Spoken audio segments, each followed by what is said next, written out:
राधे राधे।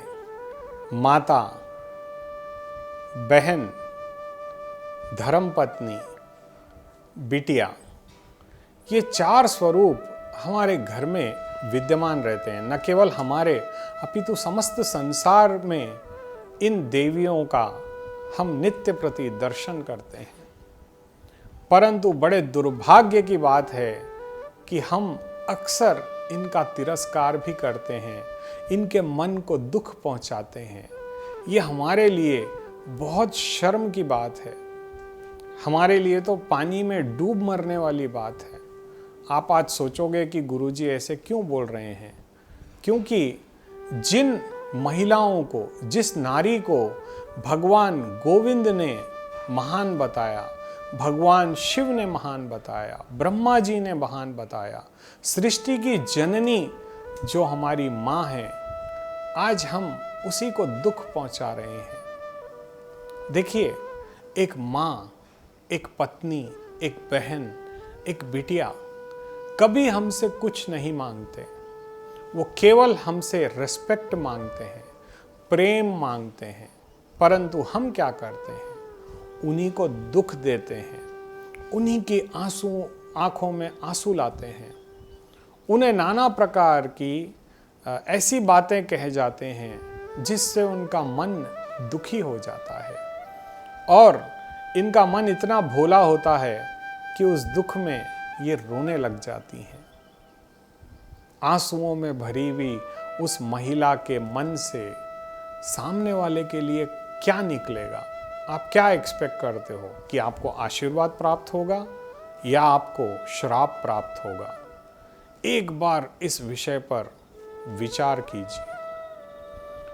भगवान नारायण, उन्होंने मां लक्ष्मी को अपने वक्षस्थल पर स्थान दिया है। सोचिए, हृदय के समीप रखा है मां लक्ष्मी को। और भगवान शिव बहुत बड़े तपस्वी हैं, वो हमेशा ध्यान, समाधि, योग में तत्पर रहते हैं, परंतु मां पार्वती को कभी दुख नहीं देते। परंतु आज के इस कलयुग में हम महिलाओं को दुख दे रहे हैं अपनी वाणी से, अपने कर्मों से, अपनी इच्छाओं की तृप्तियों के लिए हम महिला को, नारी को सम्मान नहीं दे रहे हैं, जबकि ये परम पूजनीय होती हैं। और शास्त्र भी ये कहता है कि जो लोग महिलाओं का, नारी का सम्मान करते हैं, उनके घर में धन धान्य की वर्षा होते रहती है, कभी किसी प्रकार की उनके घर में कोई कमी नहीं होती। देखिए, एक महिला हमेशा अपने मन से निर्णय लेती है। भगवान भी तो कुछ वैसा ही है। भगवान केवल हमारा मन देखते हैं, हमारी बुद्धि नहीं। आप बुद्धि से कभी भगवान को प्राप्त नहीं कर सकते। बड़े बड़े ज्ञानी अपना सारा ज्ञान भी लुटा दें तो भगवान को प्राप्त नहीं कर सकते। बड़े बड़े तपस्वी यदि कितनी भी तपस्या कर लें, लेकिन भगवान को रिझा नहीं सकते। भगवान तो केवल प्रेम के वशीभूत होते हैं। भगवान ने स्वयं गीता में कहा है, भगवान शिव ने शिव पुराण में कहा है कि केवल और केवल प्रेम से ही मुझे वशीभूत किया जा सकता है। और वैसे ही हमारे घर की महिला, हमारे समाज की नारी केवल व्यक्ति का मन देखती है। और आज हम अपनी बुद्धि का इस्तेमाल इनके साथ करते हैं। अक्सर ऐसा देखा जाता है कि जिस किसी घर में दरिद्रता, दुख और शोक है, तो उसका पहला और प्रथम कारण यही है कि उस घर की महिला कष्ट में है। उस घर की महिला को वो सम्मान हम नहीं दे पा रहे जिसकी वो अधिकारी है। देखिए बंधुओं, जीवन में हम बुद्धि का प्रयोग कहीं भी कर सकते हैं। धन कमाना इस कलयुग में कोई बड़ा काम नहीं है, परंतु एक रिश्ते को मजबूती से निभाना, क्योंकि आजकल ऐसा देखा जाता है कि कल शादी हुई, 2 महीने में डिवोर्स हो गया, 1 महीने में डिवोर्स हो गया, कई बार तो ऐसा देखा जाता है कि सगाई से लेकर के शादी तक भी बात नहीं पहुंचती, डिवोर्स हो जाता है। क्या कारण है? क्या चाहती है एक महिला आपसे? केवल प्रेम, और हम वहां पर बुद्धि का इस्तेमाल करते हैं, क्योंकि कुछ लोग हर चीज को व्यापार के तराजू से तोल करके देखते हैं। हम एक माँ को एक संतान प्रदान जो करती है, जो वंश को चलाती है, आपके जो आपके ससुराल के या मायके के सारे नियमों को फॉलो करती है, हम अगर अपनी संपत्ति भी सारी उस पर लुटा दें ना, तो उसकी मेहरबानियों का, उसके एहसानों का कर्ज तक नहीं चुका सकते। भगवान गोविंद ने माँ यशोदा से इतना प्रेम किया, जिसकी वजह से माँ यशोदा की कृपा सदैव गोविंद पर बनी रहती थी। देव की माँ भी भले ही कान्हा से काफ़ी दूर थी, लेकिन उनका मन हर समय, हर क्षण अपने संतान के बारे में सोचता था। शास्त्र तो ये भी कहता है कि भले ही आप भगवान की पूजा न करें, परंतु अपनी माँ की हमेशा पूजा करें, अपनी माँ को हमेशा रिस्पेक्ट दें, उनके चरणों को स्पर्श करें। देखिए, चाहे आप किसी भी धर्म को माने, हर धर्म में यही सिखाया जाता है कि माँ भगवान से भी बड़ी है। यानी महिलाओं को कितना सर्वोच्च पद दिया गया है, ये एक बार विचार करके देखें। और यदि हम उसी महिला पर अभद्र भाषा का प्रयोग करते हैं, या कई बार तो ऐसा देखा जाता है कि पुरुष उन पर हाथ तक उठा देते हैं, तो ये कितने शर्म की बात है हमारे लिए। आज हमें हमारी संस्कृति को बचाना होगा। देखिए, हर किसी की कुलदेवी भी एक माँ ही होती है। जब आप कुलदेवी को प्रसन्न करना चाहते हैं, या आप माँ लक्ष्मी को प्रसन्न करना चाहते हैं, जैसे ही दीपावली आती है, सारे लोग घर को साफ सफाई करना शुरू कर देंगे। घर के जाले निकालते हैं, स्टोर रूम साफ करते हैं, लोग फैक्ट्री साफ करते हैं, अपनी दुकान साफ करते हैं, वहाँ कलर कराते हैं, कितने कार्य करते हैं। हम जितने कार्य करते हैं केवल माँ लक्ष्मी को प्रसन्न करने के लिए कर रहे हैं, परंतु जो आपके घर की लक्ष्मी है, आपके घर का सारा ध्यान रखती है, उसके लिए आपका नैतिक कर्तव्य क्या बनता है? एक बार इस पर विचार करें। और जैसे हम दीपावली की पूजा करते हैं भव्य रूप से माँ लक्ष्मी की, तो एक मेरा निवेदन आप सभी से है, दीपावली के दिन ही अवश्य रूप से आप माँ लक्ष्मी की पूजा करें भगवान नारायण के साथ। और इसके बाद आपके घर में आपकी माताजी होंगी, आपकी धर्मपत्नी होंगी, आपकी बहन, यदि विवाह हो गया है तो बात अलग है। अगर विवाह नहीं हुआ है और आपकी बहन आपके साथ रहती है, तो आपकी बहन को एवं आपकी बिटिया को, ये 4 स्वरूपों में आपके घर में माँ लक्ष्मी का वास होता है। तो इस दिन कोशिश ये कीजिएगा कि इनको भी प्रसन्न करें, हो सके तो इनकी पूजा करें।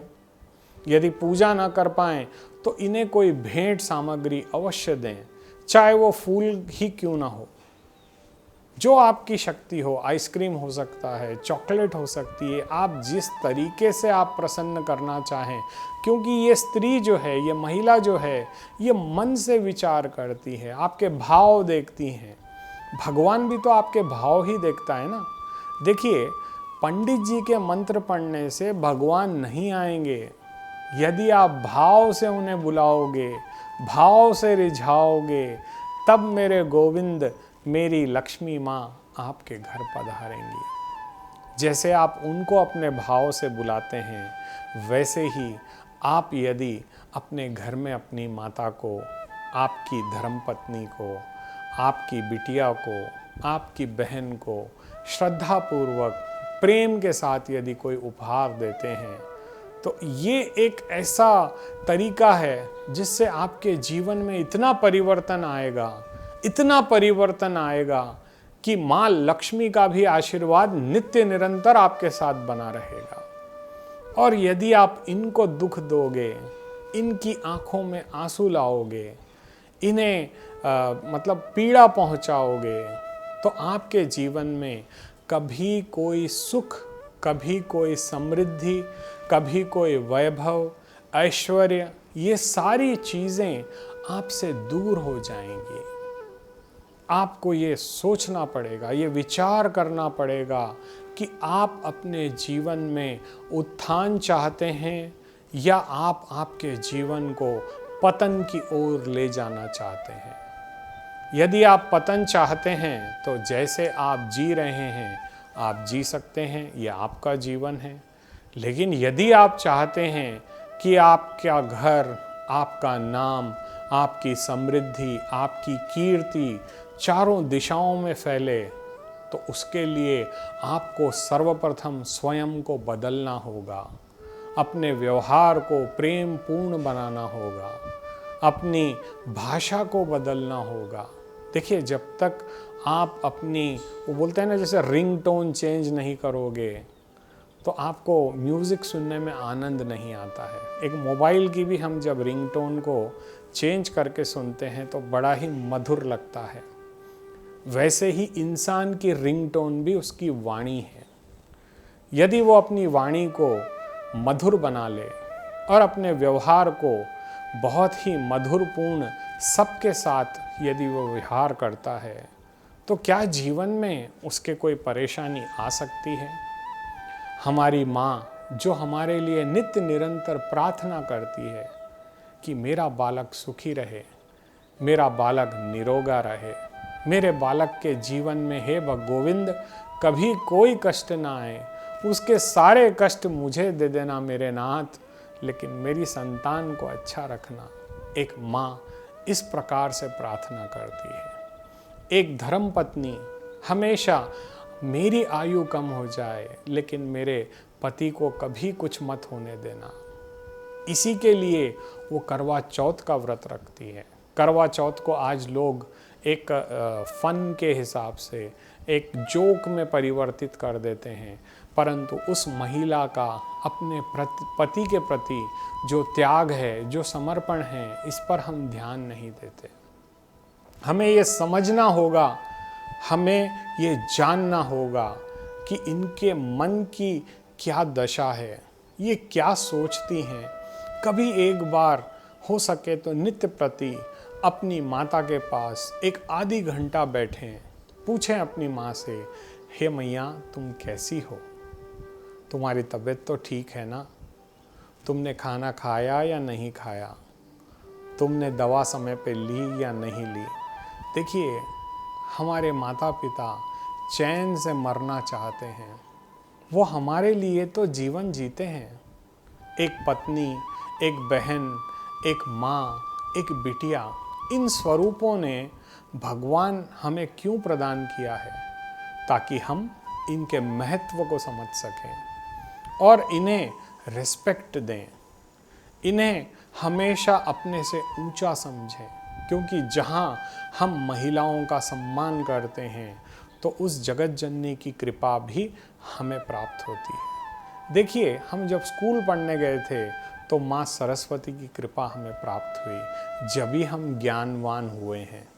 आज यदि हम धन कमा पाते हैं तो उसके लिए शक्ति भी हमें उस देवी ने ही प्रदान की है।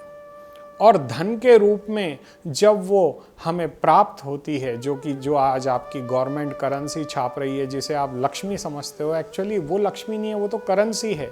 लेकिन वो भी आपके भाग्य में तब आती है जब माँ लक्ष्मी की कृपा हो। तो देखिए, सरस्वती, शक्ति, लक्ष्मी जितनी इम्पोर्टेंट आपके जीवन में है, उतनी ही इम्पोर्टेंस आप हमेशा अपने परिवार के इन सदस्यों को दीजिए। आपकी माता, आपकी धर्मपत्नी, आपकी बहन एवं आपकी बिटिया। यदि आप इनको प्रेम देते हैं, इनके लिए कुछ न कुछ अच्छा सोचते हैं, इनके साथ प्रेम पूर्ण व्यवहार करते हैं, तो आपके ऊपर सदैव उस माँ सरस्वती की, माँ लक्ष्मी की एवं माँ शक्ति की हमेशा कृपा रहेगी। और जहाँ इन देवियों की कृपा हो, वहाँ पे ब्रह्मा जी, विष्णु जी एवं भगवान शिव शंकर की भी कृपा होती है, क्योंकि ये आपको हमेशा याद रखना है कि इनका जितना आप गौरव बढ़ाओगे, जितना इनको मान सम्मान दोगे, उतना ही प्रभु प्रसन्न होंगे। राधे राधे।